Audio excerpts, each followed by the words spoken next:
So we are continuing our study in the book of Genesis, chapter 33. Samahan niyo po ako doon sa pagbuklat ng Bible po natin sa Genesis chapter 33. So I hope you have your Bibles with you. At pinabagatan ko ang sermon na ito, The God who graciously works in our lives. Ang Diyos na mapagbiyayang gumagalaw ho sa buhay po nating lahat. Totoo lang ang ganda na sinabi rito ni John Piper. Sabi niya, do all things without grumbling. Why? You have a sovereign God who is on your side, who works everything together for your good. Sabi niya, gawin niyo ang lahat ng bagay ng walang pagrereklamo. Sabi ni John Piper, bakit? Kasi nga, meron tayong makapangyarihang Diyos na kasama mo, gumagalaw lagi sa buhay mo, para din sa iyong kabutihan. Yun po ang gusto kong bigyang diin natin sa panimula ng ating pag-aaral. Ang Diyos ay gumagalaw sa buhay mo. Okay? Walang minuto, walang segundo na hindi gumagalaw ang Diyos sa buhay mo. Miski sa kapanahunan na ikaw ay tulog, ang Diyos ay gumagalaw sa buhay mo. Miski maraming pagsubok ang pinagdadaanan mo na pakiramdam mo ay napakalayo ng Diyos, hindi ho. Malapit ang Diyos ay gumagalaw sa buhay mo. Miski ngayon ikaw ay nasa puntos ng pagpapala at biyaya, ang Diyos ay gumagalaw sa buhay mo. Walang oras na hindi gumagalaw ang Diyos sa buhay ng kanyang mga pinili, sa iyo at sa akin. Sabi rin po ng Ephesians chapter 2 verse 10, For we are His workmanship, created in Christ Jesus to do good works. So nangangahulugan, gumagalaw ho ang Diyos sa atin because we are His workmanship. Sabi rin po ng Romans 8:28, For all things work together for good to those who love Him, especially those who are called according to His purpose. Ang Diyos ay gumagalaw sa buhay po nating lahat. Pwede pakisabi po sa inyong katabi, kapatid, gumagalaw ang Diyos sa buhay mo. Huwag niyong isipin na nilampasan kayo ng Diyos. Huwag niyong isipin na kayo ay binaliwala ng Diyos. Huwag niyong isipin ho na hindi kayo pinapansin ng Diyos sapagkat hindi po yan ang totoo. Ang totoo ho, ang Diyos ho natin ay omniscient God. No? Hindi lang po alam ng Diyos ang lahat, kundi mindful ang Diyos sa lahat ng mga detalyeng nangyayari sa buhay mo. He's very mindful. And He cares for your life. Gumagalaw po ang Diyos sa lahat ng bahagi ng buhay natin. Okay? Kaya nga po sa pag-aaral po natin sa Genesis chapter 33, makikita ho natin dito ang patuloy na paggalaw ng Diyos sa buhay po ni Jacob. Totoo lang ho, minsan tingin natin kay Jacob ay mabuting tao kesa kay Esau. Pero itong araw na ito, makikita niyo ho, mas mabuting tao po si Esau kaysa ho kay Jacob sa pamantayan ng tao, sa standard ng tao. May parehong may kahinaan, pero matindi ho ang kasalanan ho at kasamaan ni Jacob. Sapagkat si Jacob ho ay nanloko ng tatay niya at nanloko ng kanyang sariling kapatid na si Esau. Si Esau ho, hindi ho niya niloko ang kanyang tatay, hindi na rin niloko ang kanyang kapatid. Pero makikita ho natin, sa buhay po ni Jacob at ni Esau, ito po sila po'y twin brother, kambal na magkapatid, pareho pong gumalaw ang Diyos sa buhay nila. Kaya gusto ko lang pong sabihin sa inyo, hindi ka aksidente. Ang buhay mo sa mundong ito ay hindi aksidente. Yung mga nangyayari sa buhay mo, pangit man o maganda, ano sinasabi natin? Diyos lang nakakaalam, gumagalaw ang Diyos sa buhay mo. Yun nga lang, yung paggalaw ng Diyos sa buhay natin, minsan kinikilala natin, madalas hindi. Pag pagpapala, ay gumalaw ang Diyos sa buhay ko. Pag problema, ay hindi gumagalaw ang Diyos sa buhay ko. Maling pananaw po yun. Sapagkat sa pangit man o sa maganda, sa pagpapala man o pagsubok, ang Diyos ay gumagalaw sa buhay po nating lahat. Wala pong segundo na dumaan sa buhay mo na hindi gumalaw ang Diyos. Walang problema ho sa Diyos, gumagalaw siya. Ang problema ho nasa atin. Madalas ho hindi natin kinikilala o nakikilala ang paggalaw ng Diyos. Madalas din ho, hindi natin matanggap na yon ay paggalaw ng Diyos sa buhay po natin. Kaya nga sa pag-aaral po natin ngayon, makikita ho natin ang paggalaw ng Diyos sa buhay ni Jacob. Huwag natin kaligtaan, gumalaw din ng Diyos sa buhay ni Esau. Kaya nga may namal kong mga kapatid sa Panginoon, alalahanin lang po natin yung sinabi ni Paul Washer. Sabi niya, don't compare yourselves to others who call themselves Christians. Compare yourself to Scripture. Kasi makikita niyo mamaya, ano nangyari? Kala ko ba ginalawan ng Diyos si ako? Ba't ganito ginawa niya? Minsan ganun din tayo. Kala ko ba Christian yan? Ba't ganito buhay niyan? No, kala ko ba worship leader yan? Pastor yan? Church leader? Bakit nagkasala siya? Makikita ho natin dito ang katapatan at biyaya ng Diyos at ang kanyang patuloy na paggalaw sa buhay mo. Kaya marami sa atin, minsan nakakalimot ka sa Panginoon, nanlamig ka sa Panginoon, di ka na nakaka-attend ng church, naiya ka nang bumalik, di ba? Tingin niyo, tumigil ang galaw ng Diyos nung ikaw ay hindi na sumamba? Tingin mo, tumigil yung Diyos, ang galaw ng Diyos sa buhay mo nung ikaw ay nagkasala? Tingin mo, tumigil ang galaw ng Diyos miski yung tumalikod ka sa Kanya? Hindi ho. Patuloy hong gumagalaw ang Diyos sa buhay natin.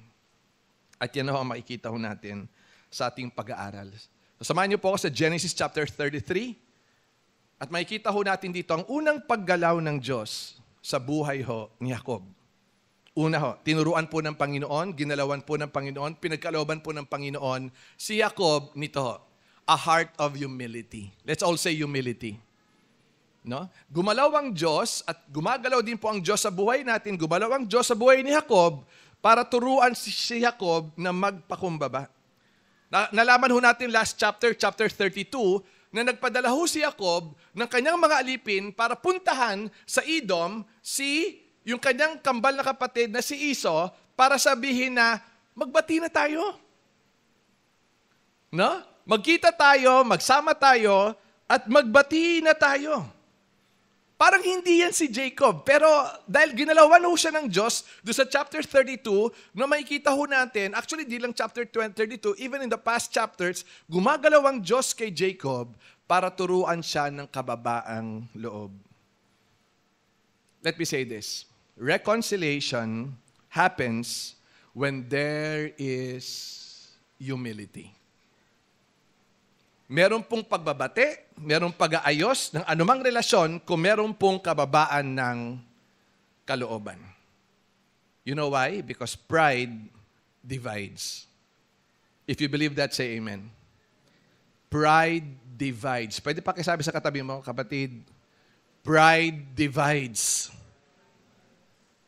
Pag may pride, may dibisyong nagaganap. No? Pag may pride, walang pagpapatawad. Pag may pride, may paghihiwalay. Pride. Tanungin nyo yung katabi nyo. Sabi nyo, kapatid, mukha ka bang fried chicken? Di ba? Pag every time may pride. No? Kaya nga sabi ng Bible, pride goes before destruction. Pag may pride ang mag-asawa na nag-away, hindi magbabatiho yan. Pag may pride ang magulang sa anak na nag-away, hindi pakiramdaman lang yan, pero walang kibuan yan. Pag may everywhere na may pride, surely division will exist. Tama, mali? Because pride divides. Totoo lang ho, kalaban natin ang pride. Lahat ho tayo may pride. Tama?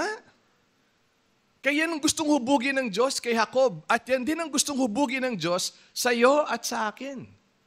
Ganda ho ng sinabi ni John MacArthur. Sabi po ni John MacArthur, he hates haughty eyes. It destroys love. It destroys relationships. All of them. What is the killer of all relationships? Pride.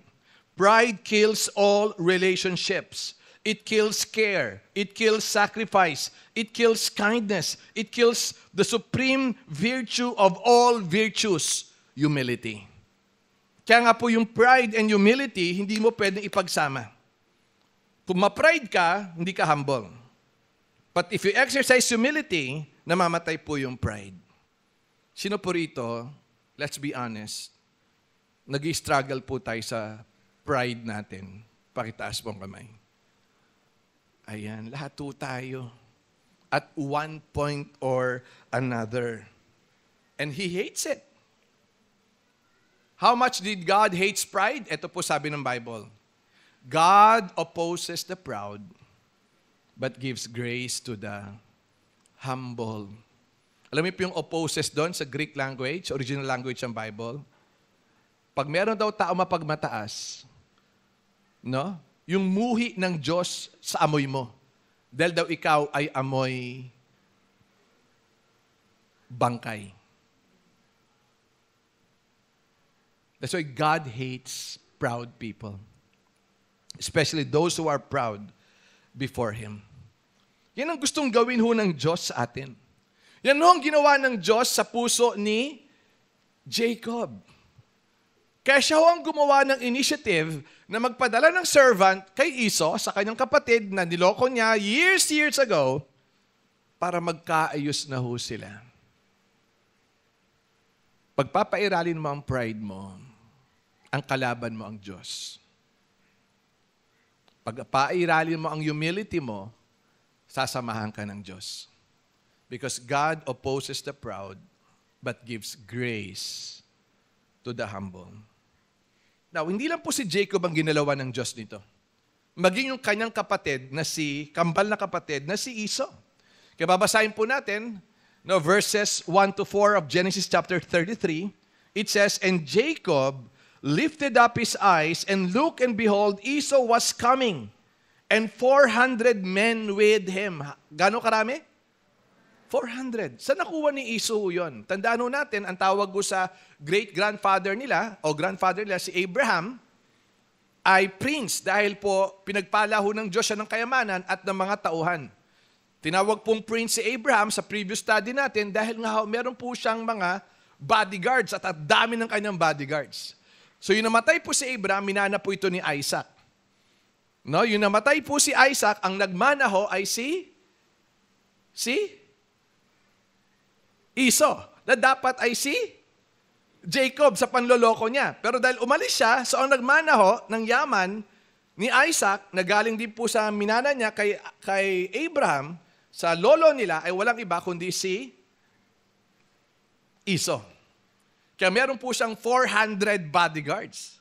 Kaya takot na takot maari si Jacob. Kaya ang sabi ho ng Bible sa atin, Jacob lifted up his eyes and looked, and behold, Esau was coming, and 400 men with him. Verse 2.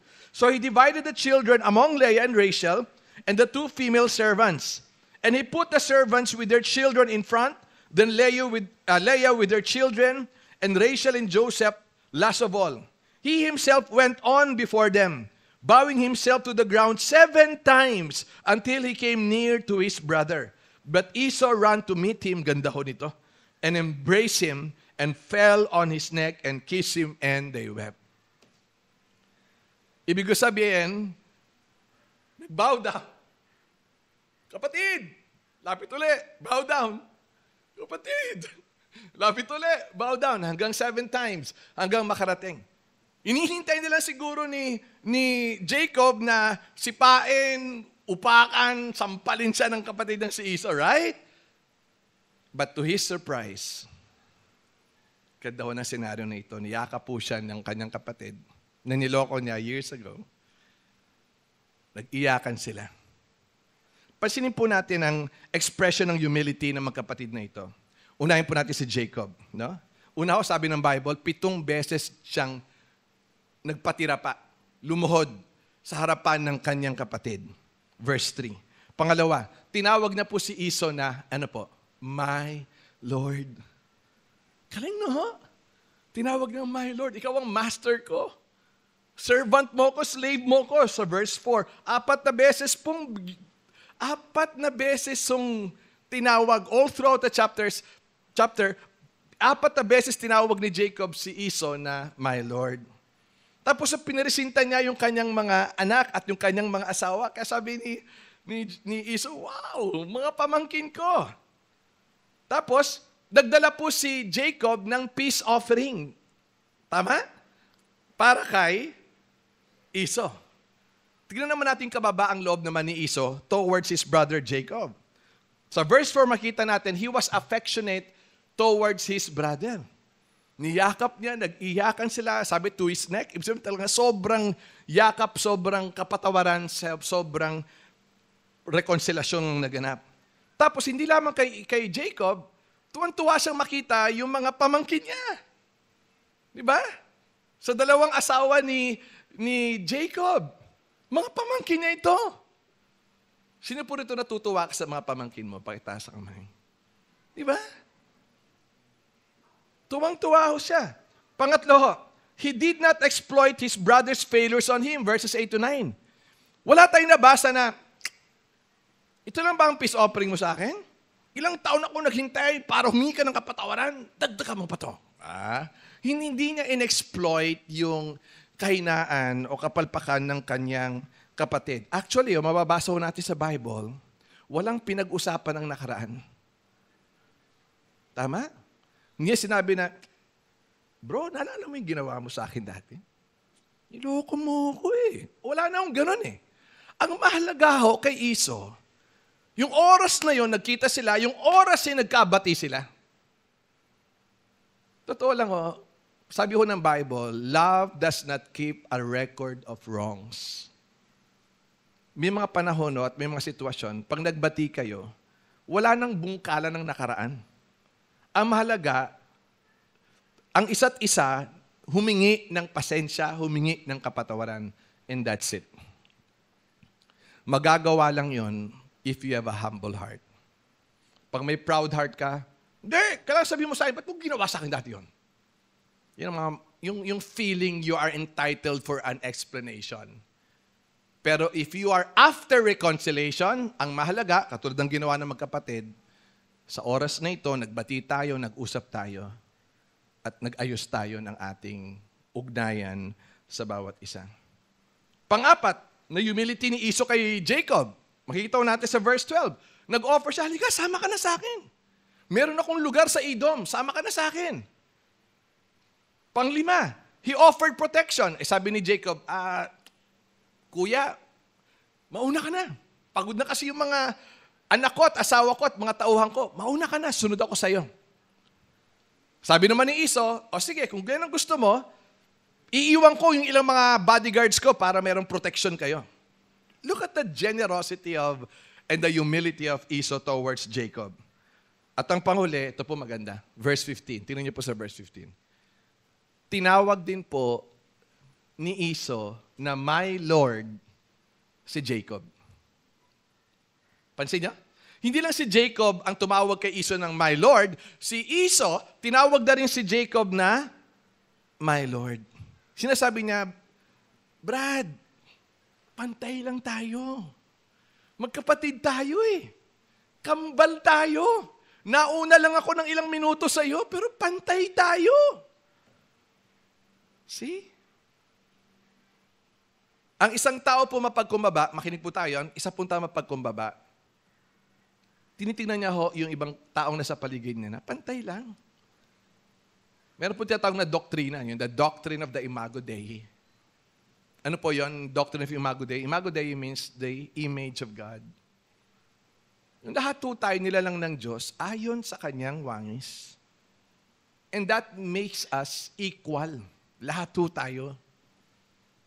At yung taong mapagkumbaba, hindi niya tinitignan na mas mataas siya kaysa sa iba. Miski mas matalino siya, miski mas malaki sweldo niya, miski mas mataas ang posisyon niya sa kumpanya, tinitignan niya yung tao bilang kapwa-tao. Di ba pagbalaki? Okay? Dapat to ang team natin mga Kristiyano. Kapwa ko, mahal ko. Dapat ganun ho eh. Di ba? Kasi ano man ang nakaraan niyan, ano man ang katayuan niya sa buhay, ano man ang karunungan o achievements niya sa buhay, tao yan. No? Imago Dei pa rin ho yan. Kaya nga po, the expression of genuine humility manifests in showing kindness to others. Kaya nga po yung taong mapagmalaki, mayabang, hirap silang magpakita ng kabutihan. Pero ang tao mapagkumbaba, madaling magparamdam at magpakita, magpamalas ng kabutihan. Let me say this. Tingin sa akin lahat po. An arrogant person can be so generous without showing kindness to others. Is that possible? Isang tao mapagmalaki, nagkakawang gawa, tumutulong, pero walang compassion. What do you mean, Pastor Jeff? Ito po sabi ni Pastor Jeff. There are people who help out of compassion, but others out of self-promotion. Beware of the sins of Ananias and Sapphira. Remember the story of Ananias and Sapphira? Tumulong sila sa church, pero hindi po out of compassion para tulungan yung mga bagong Christian members na nagstay sa Jerusalem dahil bagong Christian sila, wala silang tirahan, wala silang makain. No? Pero nagbigay sila ng tulong to promote themselves. Si Lord lang po nakakaalam yun. At yung nagbibigay, alam niya kung ito ay out of compassion or out of self-promotion para sabihin sa ng mga tao, uy, ang bait niya, o ang generous niya, o ang galing niya. Gusto mo lang man ng praise ng tao, kaya ka tumutulong sa iba. Alam ni Lord yan, kung ba't ka tumutulong sa iba. Ganda na sinabi po ni Richard Baxter on humility. Sabi na, humility is not a mere ornament of a Christian, but an essential part of the new creature. It is a contradiction in terms to be a Christian and not humble. Contradiction po yan. If we're Christians, we should be like Christ, who is the ultimate example of meekness and humility. So yun pong hinuhubog ng Diyos sa ating lahat. Kasi nga ho, our greatest enemy is pride. Our greatest friend is humility. Do you get the point? Kababaang loob ho. Kababaang loob. Hinuhubugo ng Diyos sa atin yan. Pangalawang hinuhubugo ng Diyos kay Jacob at maging sa buhay natin is a hand of generosity. Let's all say generosity. So nakita ho natin how generous ang pareho magkapatid. Si Jacob nagdala po ng peace offering. Sabi ni Esau, ay kapatid, salamat pero wag na. Keep it. I have more than enough. Sa'yo na yan. See? Hindi sinabi na, ito lang ba? Dagdagan mo pa. Tagal kong taong naging dekada, inintay ko sa'yo. Hindi ho eh. Both of them were very generous. At wala na hong bukasan ng nakaraan. They were so generous when it comes to their gifts. They were so generous when it comes to their love. They're so generous when it comes to forgiveness. They exercise generosity. By the way ho, lahat po tayo may kanya-kanyang season of life. Balikan niyo po yung buhay niyo 10 years. Yung matatagal ng Christian dito. Balikan niyo yung buhay niyo 5 years ago. Kayo mga young adult, nalala niyo pa ba yung nag-youth camp tayo rito? Kung paano gumalaw ang Diyos sa inyo. Kung gaano kayo ka-in love kay Lord. Pero ngayon, tila baga nang lalamig ka na kay Lord. Nalala niyo yan?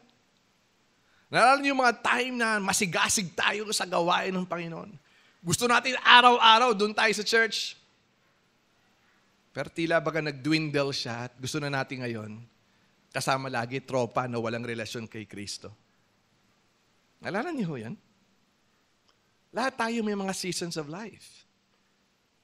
Ako, pag binalikan ko ang Christian life ko 10 years ago, 15 years ago, makikita ko yung mga kapalpakan ko. Mga kapalpakan ko, kahinaan ko, kasalanang nagawa ko. Pero salamat oh. Doon sa generous love and grace and mercy ni Lord, inalis tayo ni Lord doon. Pinagtagumpay tayo ng Panginoon na dati kahinaan natin, ngayon ay katagumpayan na natin. So, when we talk about generosity, we're not just talking about money. Gano'n ka-generous si Lord sa inyo? Di ba ho? Ano ba kayo noon? Ginamit ko halimbawa po si Brother Kaloy tsaka Sister Jean, yung Monson family ho. Nagamit ko po silang halimbawa kanina dahil nakita mo namin mismo kung paano ho ang generosity nila at paano po naging tapat ang Diyos sa kanila. Diyan po sila dati nakatira sa crossing, sa Binakayan, Tulay Malamok. Yung pakanan ho, dito po yung Zeus. Sa likod yata sila ng Zeus dati. Pag dumadalaw ho kami sa bahay nila, pagpasok mo, sala kagad na maliit. Tapos kitchen kagad. Doon yung CR. Tapos pag meron pong maliit na hagdan, makipot, paakit po sa kwarto nila. Para bang umikot-ikot ka lang sa isang lugar, kita mo lahat. Pero sa kalagitnaan ng kanilang kahirapan, ito po yung nakikikwento ko dahil tapos na. Sa tuwing nagmi-mission po tayo sa Mindanao, bago pa lang po ang mga churches sa Mindanao, lalapit po sa akin ng mag-asawang yan, mag-aabot to ng pera. Pastor Jeff, idagdag nyo na po sa baon nyo sa Mindanao. Pastor Jeff, ibigay nyo po itong pera para sa mga kapatiran po natin sa Mindanao. Itulong nyo po ito sa mga gastusin nyo po sa Mindanao. Na ako mismo parang nag-iisip ako, tatanggapin ko ba ito o hindi? Kasi parang alam mo na mas kailangan nila yon, pero nagbibigay pa rin sila. Nakita ho ng Diyos ang katapatan nila. Nilobo ng Diyos sa makapaghanap buhay sa ibang bansa, si Kaloy. And the rest is history. Sino po sa inyo nakarating na sa bahay nila Kaloy? Nila Jasper, pagtaas pang umay. Ang laki, di ba? Yung garahe yata nila, maski 4 na sakyan, pwede. No? Ang laki ho. Nakapagpundar ho sila ng isang negosyo na nagsusustain sa kanila hanggang ngayon. Tinamaan po siya ng matinding COVID, pero tapat pa ho ang Diyos kay Kaloy. Ipinagkaloob ng Diyos ang lahat sa kanya. Naintindihan po ba natin? Yung mga anak ko nila, graduate sa Lasal. Magkano ang tuition sa Lasal? Kaya nakita ho namin, mahirap lang sila noon. Pero nagtanim Nagtanim. Nagtiwala sa Diyos. No? Kaya nga po yung humility at generosity, hindi mo siya pwedeng paghiwalayin. If there is humility in our hearts, we will be generous. Hindi mo unahin yung yabang mo. Iunahin mo yung makatulong sa iba, makatulong sa gawain ng Panginoon. But again, you can be generous without humility, but if you have a right heart, in your generosity, you will be humble. As much as possible, hindi mo siya i-broadcast sa iba. Totoo lang, yan po ang struggle natin araw-araw bilang mga totoong Kristiyano. Struggle of pride and love of money. Tama, mali. Yan lagi tayo Yung yabang natin, kayabangan natin, at yung struggle natin patungkol sa pera. Ito lang pong sinabi ng Panginoon. Kung mapagkakatiwalaan ka sa maliit na bagay, pagkakatiwalaan ka sa malaking bagay. Kung hindi ka mapagkakatiwalaan sa maliit na bagay, ang liit na lang nga ng pera mo, hindi ka pa mapagkakatiwalaan ng Diyos kung saan mo ito ginagamit. Huwag kang umasa na pagkakatiwalaan ka ng Diyos sa malaking bagay. Kung mapagkakatiwalaan ka ng Diyos sa malaking bagay, lalong pagkakatiwalaan ka ng Diyos sa mas higit na malaking bagay. Pastor, magbibigay pa ba ako sa gawain ng Diyos? Hirap na naman kami. Naintindihan naman ng Diyos ang aming kahirapan. Naintindihan ng Diyos ang inyong kahirapan. Pero ang kahirapan ninyo ay hindi po dapat balakid sa inyong generosity. Kasi ang generosity ay hindi pagbibigay ng mga sobra nyo, kundi ang pagbibigay ng may sakripisyo. Ano sabi ni David? I will not offer anything that cost me nothing. Ang totoong generosity may kaluwagan ng kalooban, pero may konting kurot sa laman. Sabi ng laman, ang laki naman yon. Di ba? Pwede naman ganito. Hindi, ang sakripisyo katulad ni David, I will not offer anything that cost me nothing. Ilang halimbawa po na makikita natin. 2 Corinthians, buksan niyo po ang Bible na doon. Chapter 8, verse 1 to 8. Sabi ni Pablo sa mga taga-Korinto, we want you to know, brothers, about the grace of God. Take note of the word grace. The grace of God that has been given among the churches of Macedonia. I hope you're there. I hope you're following me. Verse 2. For in a severe test of affliction, their abundance of joy and their extreme poverty, yung extreme poverty po sa Greek ay parang pulubi ang buhay nila, have overflowed in a wealth of generosity on their part. So generosity is not what you give, but it's the condition of your heart. Verse 3. For they gave according to their means, as I can testify, and beyond their means of their own accord, begging us earnestly for the favor of taking part in the relief of the saints. And this, not as we expected, but they gave themselves first to the Lord, and then by the will of God to us. Accordingly, we urge Titus that as he had started, so he should complete among you this act of, again, the word grace. But as you excel in everything, in faith, in speech, in knowledge, in all earnestness, in all our love for you, see that you excel in this act of grace. Again, the word grace also. I say this not as a command, but to prove by the earnestness of others that your love also is genuine. Lahat po ng gising magsabi na amen. Let me say this. This is not the gospel of prosperity. This is the gospel of generosity. Okay? What do I mean by that? Yung gospel of prosperity, ganito yan. Magbigay kayo sa gawain ng Panginoon. Kayo, ibabalik to ng Diyos sa inyo, siksik, liglig at umaapaw, yayaman kayo, magtatagumpay kayo, at niga buhok ninyo ay hindi kayang hawakan si Tanas. Mga ganyan. Yan ang prosperity gospel. That's the gospel of prosperity. The gospel of generosity is this. God so loved us. God has been so kind to us that He sacrificed the rose of Sharon. That the jewel of heaven has been given to us.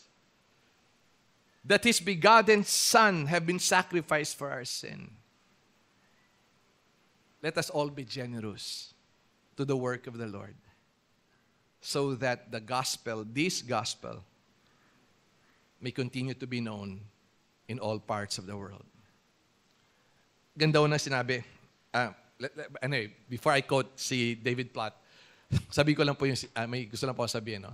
When we understand the generosity of God in our lives, salvation and providence, we will be so generous as well for the gospel and those who are in need. That's the gospel of generosity. Ang pinaguhugutan ho, doon sa generosity ng Diyos sa ating kaligtasan. No? Ang motivation natin is for the preaching of the gospel. Ang prosperity gospel, magbibigay ka sa gawain ng Panginoon, pero self-centered. Para ibalik sa akin ni Lord, siksik, diglig at umaapaw. Yung mga ganong mga kaisipan. That's a prosperity gospel. That is not biblical. David Platt, kada na sinabi niya, I don't tell my people not to make money. I tell them to make a lot of money. Use your God-given gifts, but your standard of living doesn't have to increase. Your standard of giving does. Tagalogin ko po yan. Sabi po ni David Platt, isang pastor, sabi niya, hindi ko tinuturo sa aking kongregasyon na huwag kayong gumawa ng maraming pera. Bagkus, ang tinuturo ko, gumawa kayo ng maraming pera. Gamitin niyo yung mga God-given gifts niyo. Pero, sa inyong paggawa ng maraming pera, yung inyong pamumuhay, keep it low, keep it humble. Na? Ang kailangan mong itaas, yung standard of giving. Do you get the point? By the way, no one can outgive God. You cannot outgive God. This coming Friday po, lilipad ho kami, papuntang Mindanao. Ako, si Pastor Ray, si Pastor Francis. Kasama po siyempre Sir Jeannie, ang ating photo queen at documentary queen. Malaking gastos po ito. Dahil ang target po ng mga elders, target po natin, ay hindi lang po tipunin ang mga leaders, pastors, church workers, at sa isang lugar mag-train. Ang gusto rin ho natin, pati church members, matrain. Ang tawag po natin dito ay local church conference. Yung ating 13 churches po, hinati po namin sa 4 na location. May location po na 3 church magkasama-sama, 2 church magkasama-sama. Upang sa gayon, yung mga leaders, pastors, and workers, at members nila, ay makapakinig ng salita ng Diyos on biblical generosity. Okay? Kasama ho nito, papakainin natin yung mga a-attend do sa local church conference. Ang agreement po namin, magbibigay ho kami ng 10,000. Kung kulang, dadagdagan na lang po ng mga local churches natin doon. Tagdi 10,000 no. So, 4 na location, pinag-uusapan natin dito ho ay how much? 40,000. Malaking pera? Oo. May nagkaloob ba?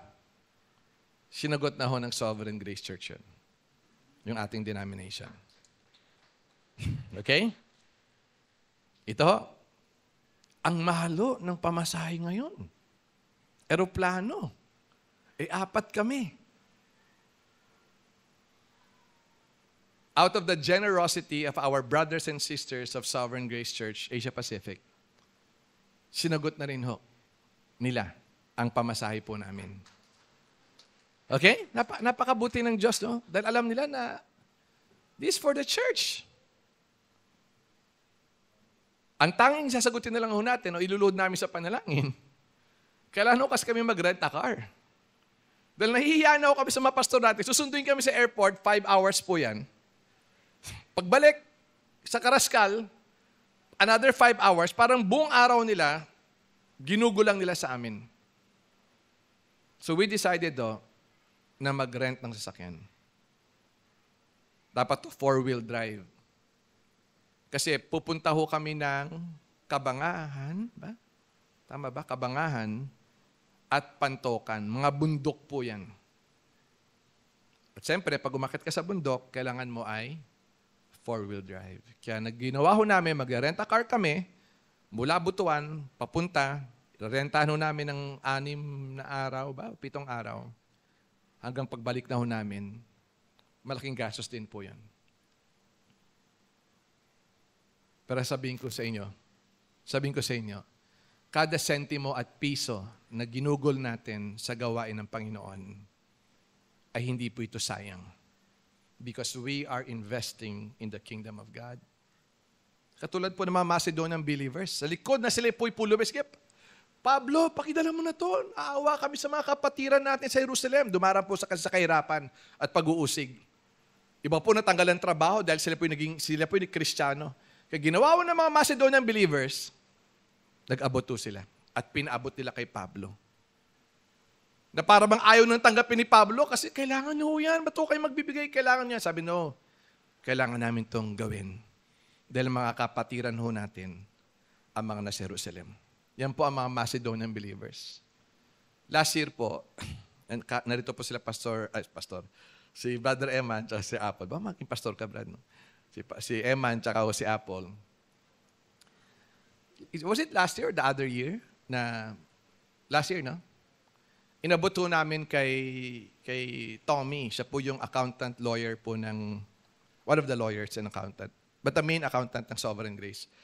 Inabot po namin yung binigay ho natin sa Ukraine na almost $800. Sinarado ho nila may nagbigay para maging saradong $800. Yung chinek ko sa report, I think tayo ang may pinakakonting na ibigay sa Ukraine. Ang Pilipinas, ang CCS, tayo ang may pinakakonti. Pero sabi nga ni Tommy, ito na ang pinakamalaki. Kasi tayo lang ho sa third world country ang nagbigay ng tulong para sa Ukraine. Kaya ang tawag ho sa atin, sa CCSGM in particular, ang tawag po sa atin, nakalagay po yan sa mission report, sa newsletter report, we are the modern Macedonian church in the family of Sovereign Grace Churches. Amen? Naging example po talaga tayo sa kanila. Kaya sabi ni Tommy sa akin, ito na ang pinakamalaking natanggap namin. Daw pag tinignan niyo yung listahan, tayo po ang pinakamalit. Pero dahil tayo lang po ang third world country na tumulong sa Ark Church, sa Ukraine, sa mga kapatiran na dumadanas ng digmaan ngayon, para po sa kanila, tayo na po ang pinakamalaking nagbigay para sa Ukraine. At pagbalik ko namin sa November, may bit-bit na naman ho tayo para sa Ukraine. I think more than, tama ba Mark? More than 1,000 na? Na more than $1,000 na. At least nag-increase tayo. No? Nag-increase tayo ng $1,000. No? Kasi kung isipin nyo, mga kapatiran ho yun, araw at gabi. No? Nagbabagsakan ng mga missiles ng Russia. Araw at gabi, may digmaan. No? At sinasabi na namin doon sa pastor natin ng Sovereign Grace, umalis ka na dyan, pati pamilya mo. No, sabi, we will stay here. Dahil mas kailangan, sa mga panahon na ito, mas kailangan ng tao ang mabuting balita ni Kristo. Sa mga nagtatanong ho, hindi ho pinambibili ng mga gamit o material pandigmaan yung binibigay na pera ng Sovereign Grace. Binibili po ito ng mga gatas, diaper, gamot, lahat po, pagkain, tubig. Binibili ho sa Poland, tapos in-escortan po tayo ng United Nations para mag-cross po sa border ng Ukraine at inaabot to kay Pastor Matthew, na pastor ho ng Ark Church. Okay? Kaya again, maraming salamat po sa inyong tulong. Ang Diyos po'y naluluwalhati sa lahat ng inyong mga tulong. No? Lalo po sa Ark Church sa Ukraine. So, yan po ang tinuturo ng Diyos sa atin. Tinuturoan niya tayo na nagkaroon ng humility, kababaang loob, at tinuturoan po tayo ng Panginoon ng generosity. By the way, yung generosity, hindi lang patungkol sa pera yan. Dapat we are also generous sa pagpapatawad sa mga nagkasala sa atin. Dapat we should also be generous sa pagbibigay ng time, sa pakikinig sa mga problema ng iba to help others. That's why we should also be generous pagdating ho natin sa paglilingkod sa Panginoon. Maglilingkod ka na sa Panginoon, itodo mo na. Sapagkat we should also be generous when it comes to our service to God. Panghuli po, ang pangatlong at panghuling tinuro po ng Panginoon kay Jacob is this: a head that is staunchly. Sabi ng iba, ano naman yan, pastor? Ano namang salita yung staunchly na yan? No? So na po, a heart of humility. Pangalawa po is, a hand of generosity. At pangatlo po, a head that is staunchly. Ang staunchly po, ibig sabihin po niyan, stubborn. Hard-headed. Bakit to? Tingnan niyo po yung Bible niyo. Genesis 33, verses 16 to 20. So Esau returned that day on his way to Seir. But Jacob journeyed to Succoth and built himself a house and made booths for his livestock. Therefore, the name of the place is called Succoth. And Jacob came safely to the city of Shechem, which is the land of Canaan. Take note, land of Canaan. On his way from Padam Aram, and he camped before the city. And take note of this name, maka-encounter nito next chapter, chapter 34. And when the sons of Hamor, Shechem's father, he bought for 100 pieces of money, and the piece of land which he had placed his tent. There he erected an altar and called it El Elohe Israel. O, tingin sa akin lahat to. Sabi ni Kuya Iso, halika, sama ka na sa atin. Sa akin, magsama-sama na tayo. Ang sagot ni Jacob, bro, kuya, sige, susunod na lang ako. Kasi yung mga livestock namin, tsaka itong mga anak ko, tsaka itong asawa ko, pagod na. Baka hindi nila kaya nang lumakbay pa ng malayo, papunta ng Edom. Sabi niya, susunod na lang kami. Tanong, sumunod ba siya o hindi? Hindi. Gusto niya bang sumunod sa kapatid niya o hindi? Hindi. Anong tawag mo dun? Panloloko na naman. Teka, akala ko ba binago na siya ng Panginoon. Yung naginip siya, kala ko ba binago na siya ng Panginoon. Yung nag-wrestling match sila ng angel of the Lord. Bakit si Jacob ganun pa rin? Niloko niya pa rin yung kanyang kapatid. Sinabi niyang susunod, pero walang intensyon talagang sumunod. Anong katibayan ng walang intensyong sumunod? Ito po yung Edom, doon po sila nag-meet, malapit sa Jabbok River. No? Tapos imbis na sumunod siya kay Esau, which in a way, tama rin naman makikita natin for the coming Sundays, pumunta po siya ng Sukot. Tawag po siyang Sukot dahil ang ibig ko sabihin, temporary place of rest. Yung mga tao po dyan, para bang nag-journey ka, you are in the middle of the city, so pwede kang mag-tent. No?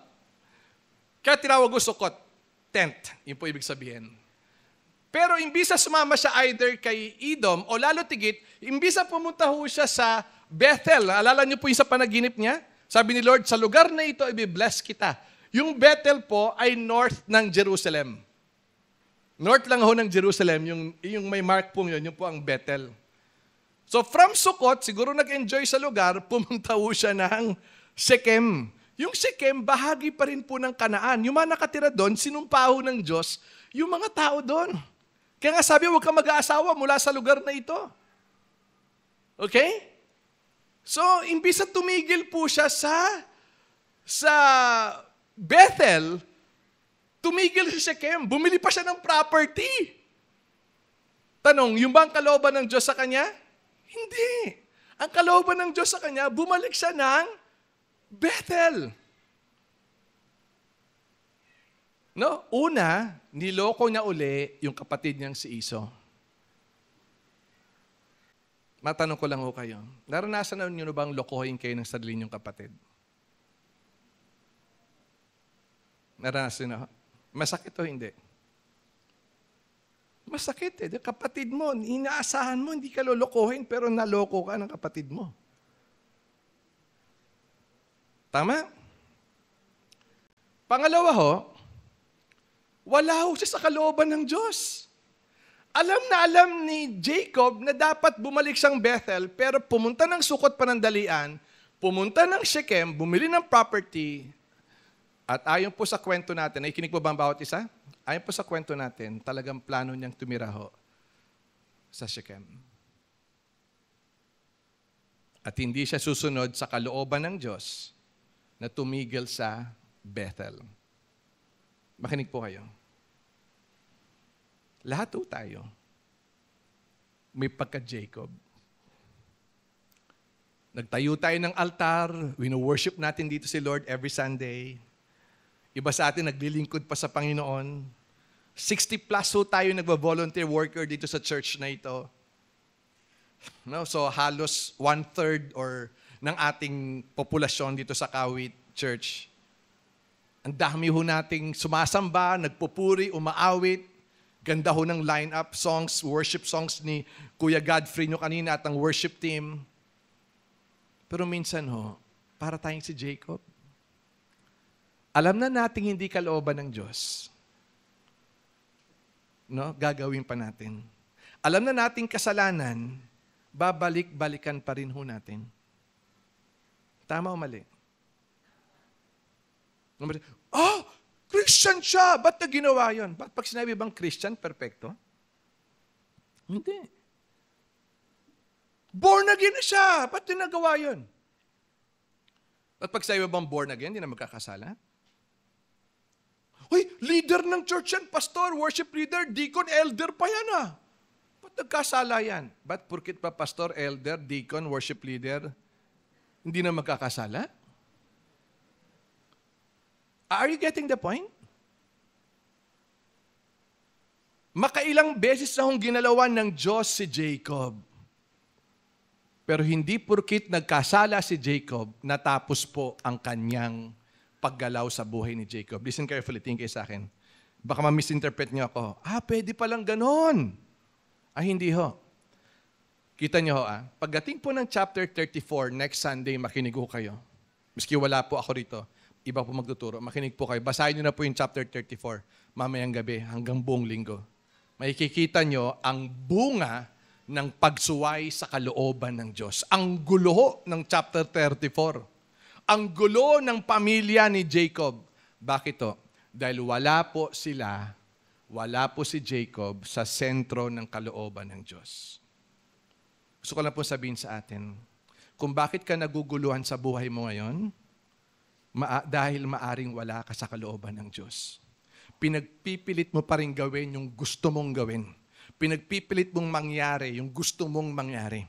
At hindi mo hinahanap ang kalooban ng Diyos. Sabihin ko sa inyo, hanggang kung ikaw ay totoong Kristiyano, wala sa kalooban ng Diyos, huwag mong asahan ng kapayapaan. Huwag mong asahan ng pagpapala. Lagi hong magulo. Sapagkat ang tanging safe na lugar sa iyo, sa atin lahat, lumugar tayo sa sentro ng kalooban ng Diyos. Kaya itong pagsuway ni Jacob sa kalooban ng Diyos at yung panloloko niya muli sa kanyang kapatid na si Esau, pinalo siya ng Panginoon. Chapter 34. Hindi ko na itutuloy dahil mapi-preempt ko yung lesson natin. Pero napakabuti rin ho ng Diyos. Sapagkat pagdating ng chapter 35, makikita nyo na natiling tapat ang Diyos sa likod ng kapalpakan, kasalanan at kamalian ni Jacob at pagsuway niya sa kalooban ng Panginoon sa kanyang buhay. Okay? Maaaring tanong niya, Pastor Jeff, bakit nagawa ni Jacob yon? Pinagpala siya ng Diyos, nagkaroon din siya ng mga tauhan, nagkaroon siya ng yaman. Bakit siya pinagpala pa rin ng Diyos? No? Tapos, parang hindi niya pinahalagaan yung pagpapala ng Diyos. Sinuway niya ang Diyos. Alam niya ng kalooban ng Diyos. Bumalik siya ng Bethel. Pumunta ng Sukot panandalian. Tapos pumunta ng Shechem. Bumili ng property. At doon tumigil. Alam niyang yun ay hindi kalooban ng Diyos sa buhay niya. Ba't siya nagkagano? Napaka-ungrateful naman ni Jacob sa Diyos. Matanong ko po kayo. Sino po rito pinagpala ka ng Diyos, pero minsan ungrateful ka sa pagpapala ng Diyos sa buhay mo? Pakitaas po ang kamay. Alam mo yun? Diba? Bait-bait ang Diyos sa atin, tapos pinagpala ka niya, pinag-unlad ka niya, pero kung kailan ka pinagpala, pinag-unlad, doon ka madalas nakakalimot sa kalooban ng Diyos. Sabi nga ni Pastor Jeff, when you feel that you are blessed, be careful to believe that what you think is best. Pagbulay-bulayin na po yan. When you feel that you are blessed, binibless ako ni Lord. Misa pag sobra blessing ni Lord sa atin, yes, binibless ako ni Lord. Lahat ng pananaw mo, opinion mo, tingin mo, lahat ng isipin mo, tama eh. Kasi nasa point of blessing ka. Pero that point of blessing, that is where you guard your heart, your mind, twice or 3 times. Bantayan mo pag ikaw ay nasa kaligitnaan ng pagpapala. Kasi pag mali po ang inyong ang pagpananaw sa pagpapala, ang pagpapala po ay nakalalasing. Nakapagpapalayo sa Panginoon. Kaya nga sabi po ng panalangin po ni Solomon, Panginoon, huwag mo ko masyadong pagyamanin. No? Baka makalimutan kita. Huwag mo rin ako masyadong paghirapin. Baka makagawa naman ako ng hindi kalugod-lugod sa iyo. O baligtad nga ba? Halimbawa lang po nito. Si David. Dapat nasa digmaan siya. Sabi ni David, kaya na ng mga sundalo ko yan, kaya na ng mga generalis ko yan. Pero dapat, sabi ko sa Deuteronomy, pag may digmaan, ang hari ng Israel, ang nangunguna dapat sa hukbo ng Israel. Ano ginawa ni David? Kayo na. Nagpahinga ako sa balkonahe. Pagpahinga niya sa balkonahe, I want to rest. I want rest and recreation. Yon, ibang recreation nakuha niya. Nakita niya si Bathsheba, pinapatay na yung asawa si Uriah para maangkin na yung asawa ng iba. Alam na ho natin ang buong kwento. Sa panahon ng pagpapala ng Diyos sa kanya. Isa pa ho sa panahon ng pagpapala, si Pedro. Siya ang ginawang leader ni Lord ng mga apostol. Siya yung magaling. Mayaman si Pedro eh. May-ari po siya ng fishing vessels. Strong ang personality niya. One time nga, nirebuke na si Lord eh. Huwag mo ang gagawin sa akin yan. Sabi ni Lord sa kanya, pag hindi mo hinayaang hugasan ko ang paa mo, hindi ka magiging kabahagi sa aking kaharian. Sabi niya, sige Lord, pati ulo ko, paano ba? Abusado eh. Hindi ba? Minsan nirebuke na si Lord, hindi pwede mangyari yan. Sabi ni Lord sa kanya, get behind me, Satan.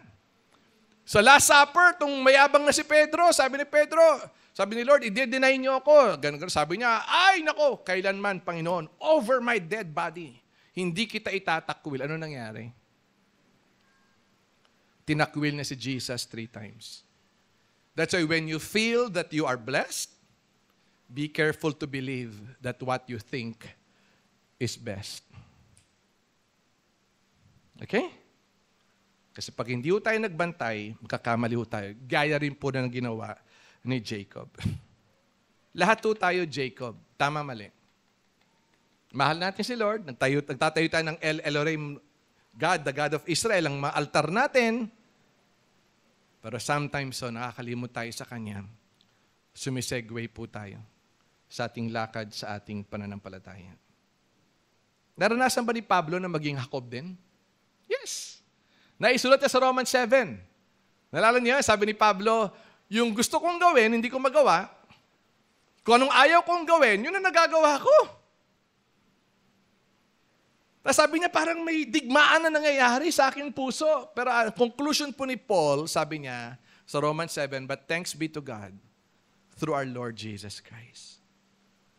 So ibig sabihin po ni Pablo, yung kanyang confidence, yung kanyang kapayapaan, nakarest hindi dahil sa buhay niya, kundi dahil sa ginawa ni Jesus sa cross, sa Calvary, 2,000 years ago.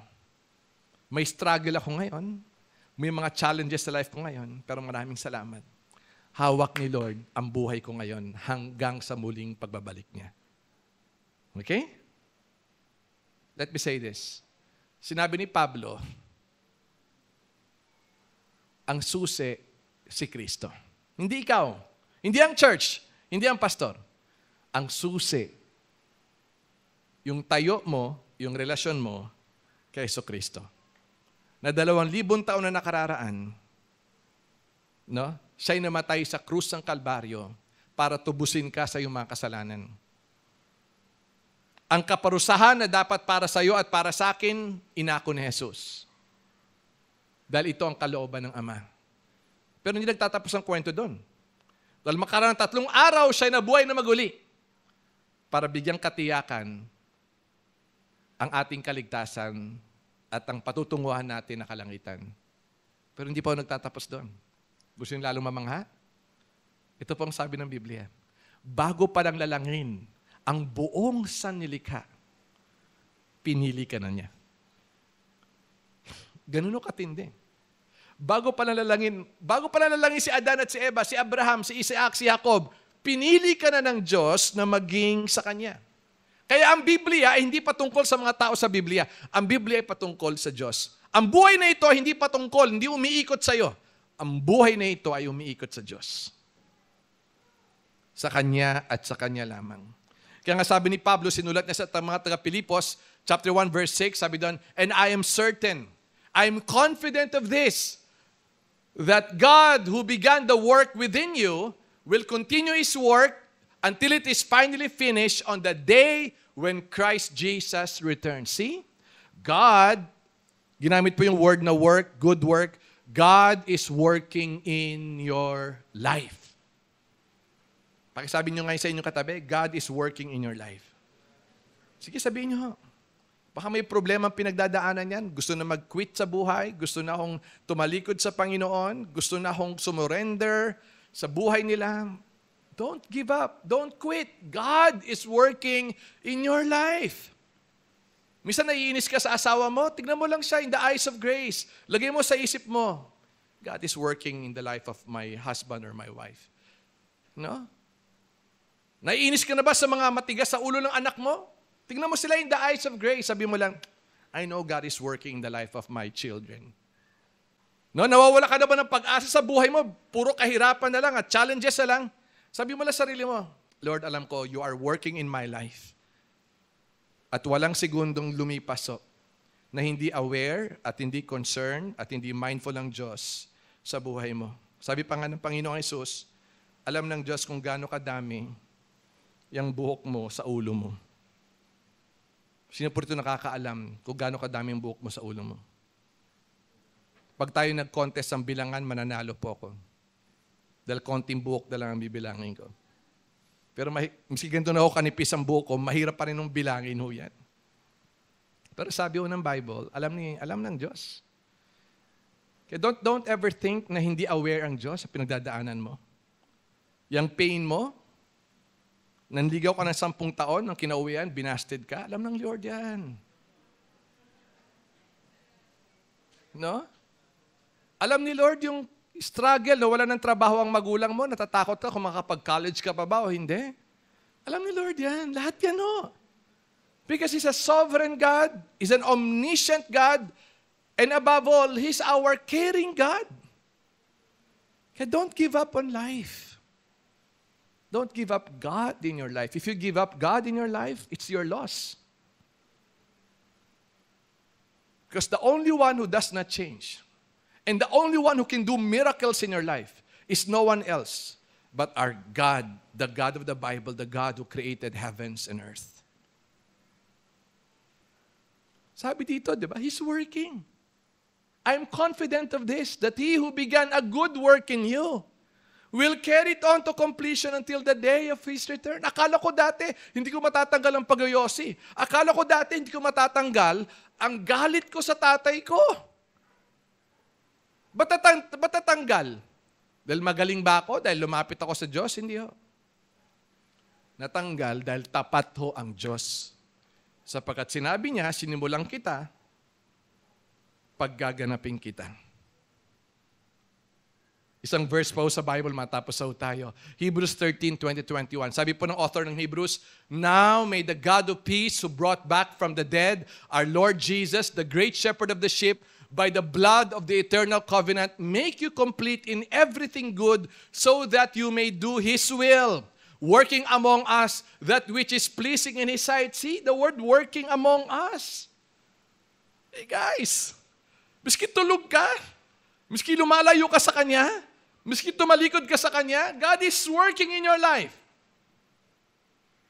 Kung kailangan ma-aksidente ka para bumalik ka sa Kanya, kung kailangan magkasakit ka para bumalik ka sa Kanya, kung kailangan magkaroon ng trahedya sa buhay mo para bumalik ka sa Kanya, galaw ho ni Lord yan. Kaya ulitin ko lang at bibigyan din ko sa atin. Hindi tayo kailangan mawala ng pag-asa sa buhay na ito dahil ang Diyos natin ho, ay Diyos na tapat at masipag na gumagalaw sa buhay mo at sa buhay kong lahat, sa buhay nating lahat. Sabi doon, make you complete in everything good so that you may do His will, working among us that which is pleasing in His sight, through Jesus Christ, to whom be glory forever and ever. Amen. Grabe. Ito yung Diyos natin. Ang religion, ikaw ang gumagawa para malugod, matanggap ka ng Diyos. Ang Diyos, siya ang gumawa para tanggapin ka niya. At hindi siya tumitigil sa paggawa sa buhay mo. Last quote and we'll end with this. Ganda na sinulat ni Jude. Anak po siya ni Maria kay Jose. Parang quote and unquote, half-brother ni Jesus. Jude 24:25. Ito pang sinulat niya. Now unto Him that is able to keep you from falling and to present you faultless before the presence of His glory with exceeding joy.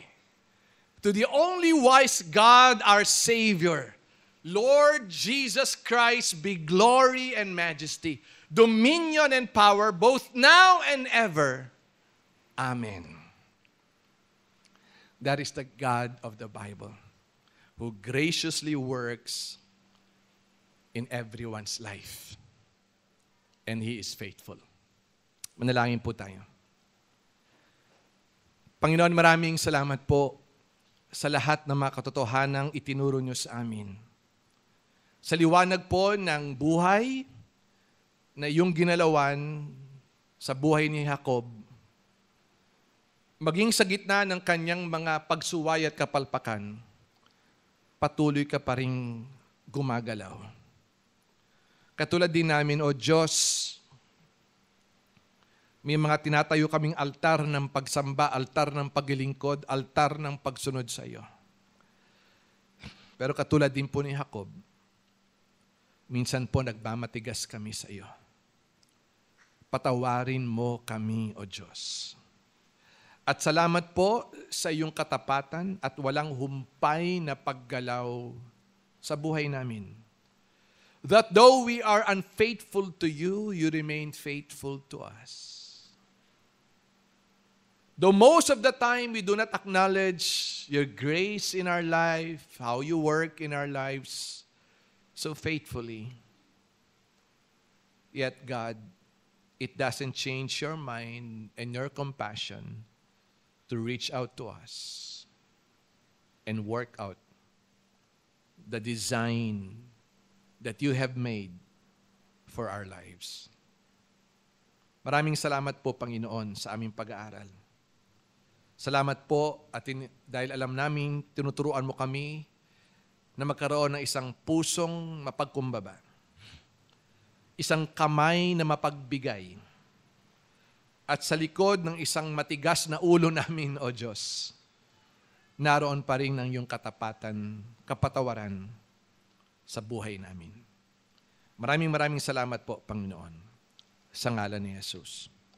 Amen at amen. Palakpakan natin ang Panginoon. Praise God.